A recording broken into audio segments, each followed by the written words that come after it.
Sungguh-sungguh Allah sangat ridho ketika seorang hamba itu makan ketika sesuap nasi dia muji Allah, ketika minum seteguk nasi dia muji Allah. Itu kalau orang diridhoni Allah itu wali betul. Itu untuk jadi wali itu gampang. Kamu makan ridho, kamu ninjak buminya Allah ridho seneng, kamu hidup keseharian aman seneng. Nah ini supaya sampean kita semua ngaji betapa panduan Rasulullah untuk menggapai ridho Allah itu banyak yang keseharian sekali. Saking kesehariannya banyak dalam hadis dan itu sahih. Nabi menyebut hal-hal yang keseharian. Hatta ma tas'alu fi fimra'atika. Kamu punya uang kemudian istri kamu bisa makan itu ibadah. Bahkan sebagian ibadah itu dicontohkan Nabi yang akhirnya diprotes sahabat. Yaitu wa fi buti ahadikum sedekah. Kamu menggauli istri kamu itu ya sedekah. Sampai sahabat bilang yang benar ya Rasulullah. Ayati ahaduna syahwatahu wa huwa lahu ajrun. Masa urusan biologis, urusan syahwat kemudian dia dapat pahala. Nabi menjawab, alaysa law wada'aha fi haramin akana alaihi wisrun. Bagaimana kalau dia meletakkan ke yang tidak benar itu kan dosa. Hal-hal seperti ini yang saya ingin teman-teman semua lah, semua. Saya juga agak ingin ngaji demi Anda juga agak ingin. Itu dosa sekali ngaji kok pesanan kelompok tertentu itu enggak boleh. Islam itu untuk semua. Jadi ya cuma karena di depan saya jenengan ya seakan-akan jenengan korbannya. Itu ada ilmunya dalam usul fikih itu. Jadi orang itu harus ngaji usul fikih. Nama yang disebut, mungkin Mas Sufyan masih ingat zaman ngaji usul fikih, nama yang disebut itu tidak jaminan sebagai prioritas perintah. Jadi misalnya gini, kebetulan yang di depan Nabi itu Abu Dzar, Nabi ya bilang, ya Abu Dzarin ini uhibbuka misalnya, atau ya Mu'ad ini uhibbuka, atau ya Abu Hurairah ini uhibbuka misalnya. Banyaklah riwayat yang Nabi nyebut ya Abu Dzarin, ya Mu'ad, ya Abu Hurairah. Kemudian misalnya Nabi meneruskan khitab, ini uhibbuka, saya mencintai kamu, fakul dubur sholatin, atau sebagian riwayat disebut fala tada'an la dubura kulli sholatin Allahumma inni ala dzikrika wa syukrika wa husni ibadatik. Saya mencintai kamu, siapa saja, Mu'ad bisa, Abu Dzar bisa siapa. Saya mencintai kamu, mohon kalau habis sholat kamu jangan lupa wiridan Allahumma inni ala dzikrika wa syukrika wa husni ibadatik. Ya Allah, tolong kami permudah supaya mudah ingat engkau. Anda tidak bisa mentang-mentang, wong nama saya Parmin, nama saya Purnomo, itu yang diperintahkan Mu'ad misalnya. Jadi yang disebut satu, tapi khitab itu untuk siapa saja. Saya teruskan ya. Jadi saya mohon semua kita melakukan kebaikan itu, kalau dalam kaidah fikih disebut al-yakin la yuzalu bisyak. Banyak kebaikan yang kebenarannya itu 100%. Tidak punya efek samping ke pihak lain, ke kelompok lain, ke komunitas lain. Itu tadi misalnya Anda makan dan itu murah sekali, hanya butuh satu piring, setiap punyaan kamu muji Allah, setiap minum kamu muji Allah. Itu redaksinya Rasulullah SAW disebut Allah sangat ridho ketika seorang hamba makan kemudian dia memuji Allah, atau minum kemudian dia muji Allah. Logikanya gampang, negara seperti ini yang kamu harapkan bentuknya kayak apa, mertua, ipar, komunitas, tetangga, itu nyata terjadi itu kan belum pasti. Sementara yang mesti terjadi adalah kamu butuh makan, kalau tidak mati. Butuh minum, kalau tidak mati. Butuh bumi yang nyaman ditempati, kalau tidak kita juga mati. Sebab itu Allah kalau menyebut nikmatnya itu hal-hal yang keseharian. Alladzi at'amahum min ju'. Allah itu siapa? Allah itu yang menciptakan kamu bisa makan. Tidak berlebihan. Allah itu yang menciptakan kondisi sosial itu ideal. Zaman Nabi itu ya ada orang munafik. Orang-orang pilihan Allah itu juga diuji orang sekelilingnya yang macam-macam. Semua diuji sesuai konteks zaman dan waktu. Nah, tapi ada ibadah-ibadah yang selalu disarankan Nabi. Sampai Nabi itu pernah ditanya, ayul islami khairun ya Rasulullah, Islam terbaik itu gimana? Jawaban Nabi itu unik, it'amut ta'am. Islam terbaik itu ya makan-makan, jangan santai-santai. Ketika Allah menyebut beberapa kebaikan, falak tahamal aqobah, wa ma adrokan apa? Mal aqobah. Terusannya apa? Fakku rokobah. Terusannya apa? Au it'amun fiyaumin di masubaya, atau acara makan-makan itu juga Islam. Kenapa? Ya bayangkan kalau tidak ada makanan kita mati kan. Kondisi sosial tidak ideal itu Anda masih gak apa-apa, tapi kalau Anda tidak makan, Anda tidak minum, kamu punya istri cerewet masih bisa hidup, punya mertua cerewet masih bisa hidup, tapi kalau tidak makan bisa mati. Berarti penting mana istri sama makan? Penting mana? Makan. Semoga istri Anda dengar, nanti kamu disuruh makan tapi pulang deh. Itu kalau dibahasakan makan masih memahami. Penting mana nasi satu piring dengan istri. Nggak ada nasi mati, nggak ada istri belum mati. Penting mana? Gak berani jawab kan? Nah, ternyata Anda ada garang kan di depan istri. Jadi Saya mohonlah, mungkin Mas Sufyan Sauri tadi yang bisa bantulah. Teman-teman tuh ngaji yang keseharian saja. Karena kita nyari ridho Allah itu berdasar firman Allah. Dan firman Allah itu menyebut keseharian tuh riang, gampang. Yaitu tadi misalnya wa min ayatihi manamukum billaili wan nahar. Termasuk ayat-ayat Allah itu kamu tidur. Maka dulu itu ada guyonan, ada tokoh Mu'tazilah, kelompok dalam Islam yang berpikir manusia itu bisa menentukan ikhtiarnya sendiri. Karena saya bisa duduk, duduk, ingin berdiri, berdiri. Karena kelompok ini nggak terima kalau semua kehendak Allah, nanti bagaimana kalau semua kehendak Allah kok ada hisab ya, ada sanksi. Lucunya itu dia akhirnya, ini cerita ya, mencintai seorang perempuan, cantik sekali. Dan itu dia menjadi ahli sunnah itu oleh hal-hal yang sepele. Karena istrinya cantik, ya namanya suami istri itu hubungan intim. Terus ditanya, Mas, masih ingin lagi? Masih. Silahkan diulang lagi. Wah ya tidak bisa. Katanya manusia bisa menentukan yang diinginkan. Itu tobat itu. Itu nggak bisa ditobatkan Mas Sufyan Ats-Tsauri. Orang cantik yang mudah nobatkan orang itu orang cantik. Segampang itu. Akhirnya kita tahu. Makanya kalau dalam kitab Hikam itu disebut al-aqil mayyakul madza yaf'alu wa hubi wal ghafil mayyakul madza af'al. Orang yang punya akal karena sadar ini wilayah Allah, semua milik Tuhan. Itu dia tiap hari berpikir, besok Allah akan melakukan apa terhadap dunia ini. Kamu merencanakan sesuatu mau plesir ternyata gempa, mau wisata ke Rusia ternyata perang. Kamu tidak pernah tahu apa yang akan terjadi besok. Wa ma tadri nafsum madza taksibu ghadan. Tapi anda semua kita ini sering punya jadwal permanen. Makanya saya kalau diundang siapa saja bisa takdir.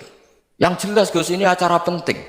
Ya masih acara penting nak pangeran ngersakno piye. Kok ape dadi pangeran, kamu kok mau jadi Tuhan. Itu kadang ya kiai. Penting Gus acara ini jenengan harus memastikan bisa. Loh kamu itu yang ngajarin tauhid, sesuatu itu biadillah kok bilang-bilang apa pasti. Kalau saya terus tak tobatkan loh kamu kata saya itu. Ya kalau gitu Gus bilang insya Allah. Wah itu hati saya, fisik saya, roh saya sudah bilang insya Allah. Nggak usah kamu latih kata saya. Nah hal-hal tauhid keseharian itu gampang sebetulnya. Wal ghafil yaqulu madza af'al. Tapi orang yang lupa Allah dia setiap hari bilang besok apa? Kita bisa melakukan apa? Seakan-akan dia itu aktor, dia penting, dia subjek permanen, dia. Padahal kita ini hanya objek kehendak Allah Subhanahu wa taala. Karena kita yakin sesuatu yang terjadi di alam raya ini kita tidak bisa apa-apa. Makanya saya sering ngaji, sering bilang saya, ketika Anda mensifati Allah, Dia yang menghidupkan. Sudah itu tanamkan sehingga ketika kita mati santai saja. Kenapa santai? Allah punya cara menghidupkan kita. Zaman kita hidup juga gak tahu caranya ngelola jantung, ngelola paru-paru. Kamu juga gak tahu ngelola oksigen yang tidak beracun, tidak ngandung polusi. Tahu-tahu hidup. Gak ingin tua ya tahu-tahu tua. Gak ingin mati tahu-tahu mati. Selama ini kita hidup juga gak tahu apa-apa sebetulnya. Hanya gaya tok, punya jadwal, punya planning. Kalau kamu bisa menentukan pilihan Anda, pasti Anda istrinya cantik, 4 neriman semua, kona'ah semua. Nyatanya enggak kan? Sudah 1 jelek, cerewet. Oh itu kan, nyatanya tidak bisa apa-apa Anda kan, dan kamu bawa mati lagi. Itu kan, istri Anda juga gitu, punya keinginan, punya suami yang ganteng, yang jabat, yang riman, yang enggak poligami. Ya tidak kesampaian juga. Kalau kita ngitung tingkat kegagalan kita itu gagal terus, ya kan? Nah, terus ingat Allah, madza yaf'alu wa hubi. Orang yang punya akal selalu berpikir Allah itu menghendaki apa terhadap saya. Lalu sama-sama orang ngelihat orang yang serius, itu kata Anda itu pemikir berat, serius, senang punya tokoh yang merengut tuh, karena kamu anggap serius. Tapi sebagian orang anggap orang yang serius itu wong merengut, wong masam, wong muka kok ditekuk. Jadi sama itu hati ya muqallibal qulub tsabbit qalbi ala dini, karena kita nggak tahu cara berpikir kita tentang orang lain, tentang sekeliling kita. Misalnya kita orang baik yang jenis ngrumat fakir miskin, ada orang bangun masjid mewah itu janggal. Apa artinya masjid mewah kalau banyak orang kelaparan? Tapi kalau yang jenis pendidikan apa artinya masjid mewah kalau tidak bisa ngaji? Nanti yang jenis infrastruktur apa artinya ini kalau semuanya punya sudut pandang yang berbeda-beda. Dan Islam mengapresiasi semua kebaikan. Tapi katakan semua kebaikan itu adalah kehendak Allah Subhanahu wa taala. Karena apapun baik Anda itu pakai fasilitas yang diberikan oleh Allah Subhanahu wa taala. Sehingga ini yang disebut qulillah tsumadarhum fi khawdihim yal'abun. Ya kembali tadi ke tema-tema bahwa keseharian Anda ini sudah Islami. Saat Anda tidak bisa melakukan apa saja, saya sering ada jenazah, biasanya kalau tetangga meninggal saya sering disuruh ngelepas. Saya bilang orang ini baik, karena sering ngelamun di rumah, sering nganggur di rumah. Ditanya sama anaknya, kenapa Gus nganggur baik? Ya kalau dia nganggur artinya juga agak berbuat sesuatu yang maksiat kan? Ya kan? Orang nganggur di rumahnya ya tidak bunuh orang, tidak maling, tidak korupsi, ya namanya nganggur di rumah. Lah cuma istri cara pandang nganggur gak menghasilkan uang gitu. Tapi juga gak menghasilkan kriminal kan? Jadi sebenarnya Islam itu cara, makanya kalau sampai ngaji usul fikih itu ada kitab usul fikih namanya Lubul Usul, itu terkenal sekali di pesantren itu. Itu kalau ngapresiasi keseharian itu luar biasa. Izma min mubahin illa wa yatahaqqaqu bihi tarku haramimma. Karena keseharian yang mubah saat Anda lakukan itu ada kehebatan yang luar biasa, yaitu meninggalkan haram. Makanya dulu banyak orang-orang alim ketemu temannya itu guyon sampai semalaman. Itu biasanya yang semangat Islam itu, kiai kok tidak tahajud, kiai kok tidak witir. Orang yang sedang mapan uangnya banyak, malam itu tidak kelayaban itu sudah luar biasa. Melawan nafsu supaya tidak maksiat itu sudah luar biasa. Supaya lupa guyon sama temannya semalaman sampai subuh. Gejlok-gejlokan kenang zaman miskin, zaman kuliah gak jelas, zaman apa. Melihatnya jangan tarkut tahajud. Seperti ini meninggalkan tahajud, tapi meninggalkannya ini talkul muharramat. Jadi kayak apa hebatnya? Sehingga Imam Ghazali punya riwayat yang agak unik. Hatta takuna ibadatu akhiri hadil ummah iku an-naum. Sehingga suatu saat ibadah terbaik umat ini itu tidur. Itu kan riwayat kontroversi. Ketika Imam Ghazali ditanya, kenapa iya? Kenapa kamu mulai keluar dari rumah itu sudah banyak maksiat, melihat perempuan yang enggak mahram, melihat fenomena. Tapi kalau kamu tidur itu enggak melihat apa-apa. Tapi juga kamu jangan menganggap tidur itu ibadah betul. Saatnya melakukan fardhu ain malah masih tidur. Tapi itu sudut pandang yang menjadikan kita Islam itu gampang. Jadi saat Anda tidak bisa aktivitas apa-apa, misalnya ada beberapa orang yang lumpuh. Lumpuh itu memang nggak bisa Jumatan, nggak bisa ibadah, tapi dia juga nggak bisa maksiat. Tidur itu memang Anda saat itu tidak bisa tahajud, tidak bisa witir, tapi saat itu ada zina, ada maling, tidak gosipkan orang, tidak bully orang, tidak menanamkan kebencian, tidak hasud. Sehingga tidur menurut Allah Ta'ala wa min ayatihi manamukum billaili apa? Wanahar. Karena di tidur itu selain ada unsur istirahat, jaga kestamina, juga ada unsur meninggalkan beberapa keburukan. Nah saya mohon ibadah yang keseharian ini kita jaga. Supaya kita semua baca ayat itu fasih. Fasih itu tertanam di hati. Allah itu siapa?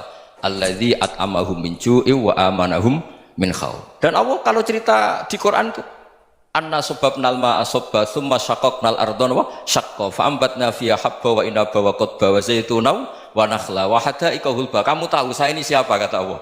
Saya ini adalah Tuhan yang menurunkan air, kemudian ada tanaman banyak, habba wa inaba wa qadba, ada zaitun, ada tin, kalau orang Jawa mungkin ada tela, ada padi, ada mangga, ada pisang. Sudah.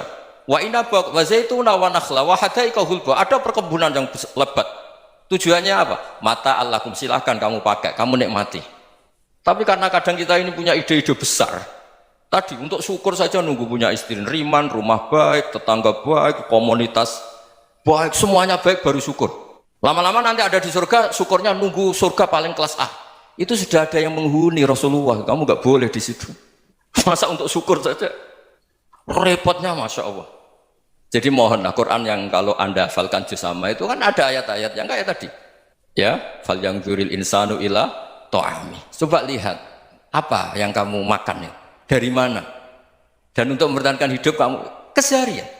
Jadi jangan kira ibadah itu harus membentuk komunitas yang versi Anda. Ibadah itu harus yang hal yang mulu-mulu. Kesehariannya Anda alami. Loh ini saya tidak bikin-bikin. Saya ngaji bukan karena berdasar pesanan.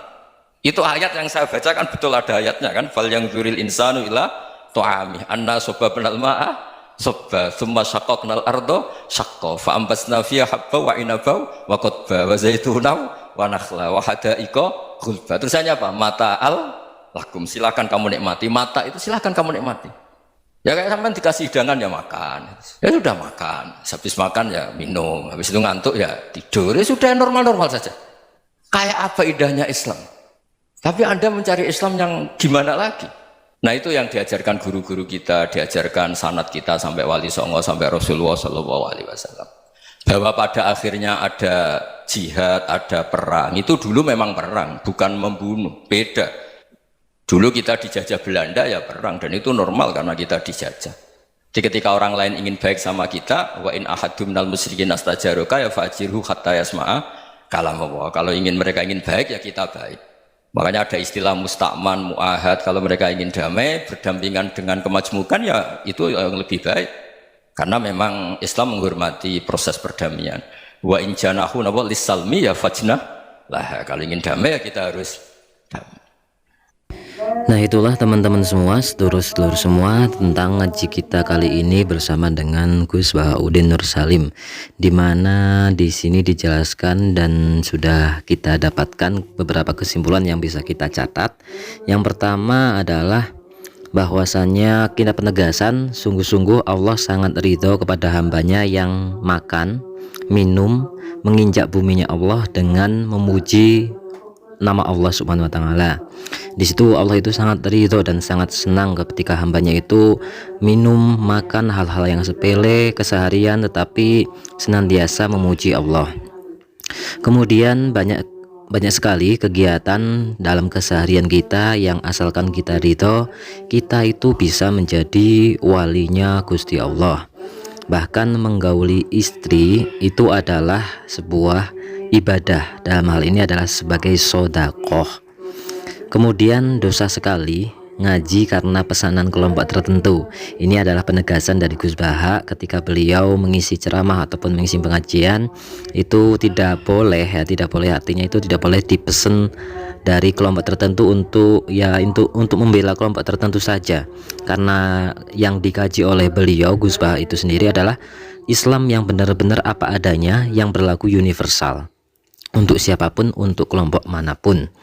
Kemudian banyak kebaikan yang kebenarannya itu 100%, tidak peduli kelompok tertentu. Nah ini kebenaran yang 100% itu tidak peduli kelompok tertentu, ini yang ditegaskan oleh Gus Baha ketika beliau itu mengaji. Kemudian Allah adalah yang menciptakan kamu bisa makan ya. Jadi Allah itu siapa? Allah adalah zat yang maha kuasa yang menciptakan bahwa manusia itu bisa makan. Hal-hal yang sederhana seperti ini saja itu membuat kita harusnya bersyukur bahwa kita sudah diciptakan oleh Allah dan kita bisa makan. Itu adalah salah satu cara Allah untuk mengelola ataupun mengurus kita. Kemudian Islam terbaik itu yang makan-makan, kemudian damai dalam kesehariannya, yang ridho akan kesehariannya, itu adalah Islam yang baik. Bahkan hanya sekedar makan-makan bersama, guyon-guyon, itu juga Islam yang terbaik itu di versi kali ini itu. Ya memang karena damai, karena sejahtera, kemudian karena ya intinya husnudon kepada Allah dan ridho terhadap apapun yang menimpa pada diri kita. Kemudian termasuk ayat-ayat Allah itu adalah kamu itu tidur ya, itu menjadi ayat-ayat Allah itu ketika kita bisa tidur. Bahkan Imam Ghazali sampai menyatakan suatu saat ibadah terbaik umat akhir zaman adalah tidur. Karena dengan tidur maka salah satu cara untuk menghindari maksiat, menikmati keridhaan Allah dan menghindari maksiat. Ya kalau tidur itu kan nggak bisa ngapa-ngapain ya, itu juga termasuk salah satu kebaikan karena dengan tidur itu menghindari maksiat. Kemudian tidak ada yang pasti adalah ketentuan Allah, kehendak Allah. Tinggal ridho saja dengan kehendak Allah, itu adalah suatu hal yang pasti dan yang harus kita lakukan. Tinggal nerimo ing pandum saja. Kemudian tauhid sejati, selama kita hidup kita tidak tahu apa-apa, tidak tahu cara hidup, tidak tahu cara bernafas, tidak tahu cara kita makan dan sebagainya. Tapi tiba-tiba kita bisa.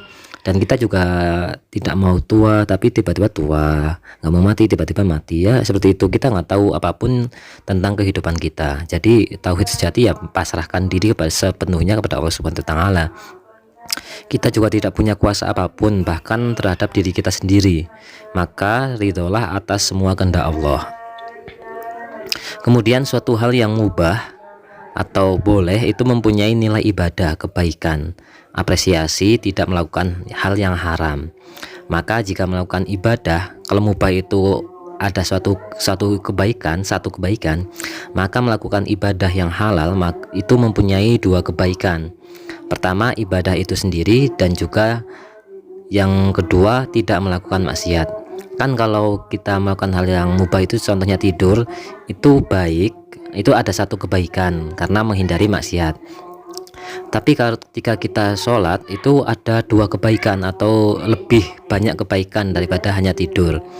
Kemudian karena yang pertama kita sholat itu ibadah, yang kedua kita juga dengan sholat kita tidak melakukan maksiat kan. Nah itu juga termasuk ada double ibadahnya atau double kebaikannya. Pertama ibadah itu sendiri dan juga tidak melakukan maksiat, itu juga termasuk dua kebaikan dari ketika kita melakukan ibadah. Nah bagaimana ketika ada istilah as-sholatu khairum minan naum, sholat lebih baik daripada tidur. Nah ini sebenarnya juga kita harus paham bahwasanya artinya itu sholat itu lebih baik dari tidur, itu bukan berarti tidur itu buruk. Tidur juga baik, tetapi sholat itu lebih baik lagi, karena ketika kita tidur kita ada satu kebaikan yaitu menghindari maksiat. Kemudian ketika kita sholat itu lebih baik karena kita mempunyai lebih banyak kebaikan. Selain menghindari maksiat, kita juga melakukan suatu ibadah. Kemudian ridholah atas semua keseharian dalam hidup kita, maka Allah akan senang dan ridho atas kita. Itu adalah kesimpulan paling akhirnya sebenarnya. Kemudian jika kita ingin dibaiki orang lain, maka berbuat baiklah kepada orang lain. Jika kita ingin mendapat ridho Allah, maka ridholah atas semua kehendak atau ketentuan yang Allah kehendaki atas diri kita. Jadi intinya adalah pasrah, tawakal, kemudian ridho atas segala sesuatu yang menimpa kita yang menjadi kehendak dari Allah. Intinya itu sih dalam kajian kita kali ini. Dan semoga kita senantiasa diberikan kebaikan-kebaikan, diberikan keridhaan oleh Allah, dan juga senantiasa dijaga, diberikan kekuatan untuk senantiasa mendekatkan diri kepada Allah. Itu yang bisa kita kaji dalam kajian bersama Gus Bah kita kali ini. Semoga berkah dan berkahi untuk kita semua. Terima kasih teman-teman, sedulur-sedulur semua. Wassalamualaikum warahmatullahi wabarakatuh.